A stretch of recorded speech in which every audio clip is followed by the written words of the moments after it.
जंगल की गहराई में कोको नाम का एक चंचल बंदर रहता था। जबकि दूसरे बंदर दरख्तों में झूम रहे थे, कोको ने समंदर के नीचे जिंदगी का ख्वाब देखा। एक धूप वाले दिन कोको को साहिल पर एक शंख का खोल मिला।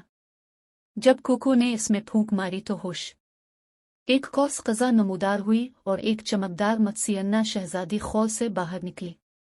मुझे कोको बचाने के लिए आपका शुक्रिया, कहती थी। आपको 3 ख्वाहिशात मिलती हैं। कोको ने खुशी से हाँफ लिया। पहले कोको ने मत्स्यन्ना की दम उगाने की ख्वाहिश जाहिर की ताकि वो मिलकर मरजान की चट्टान को तलाश कर सकी। क्रिस्टो कोको के पास एक खूबसूरत मछली की टेल थी। पानी के अंदर वो डोलते अनीमोनस और नाचती जेलीफिश से मिले, लेकिन कुछ गलत था। पानी गदला और उदास था। सक्वेड विजर्ड अंक बिलवट अपनी सियाही के मंत्रों से दोबारा आलूदा कर रहा था। लिहाजा आखिरी ख्वाहिश के लिए कोको ने अंक ब्लाट को होला होप मुकाबले में चैलेंज किया।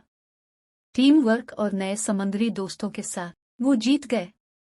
अंक ब्लाट ने अपना सबक सीखा। कोको को समंदर का शहजादा करार दिया गया। वो समंदर की हिफाजत करते हुए और उसके जादुई अजायबात को सीखते हुए खुशी से रहते थे।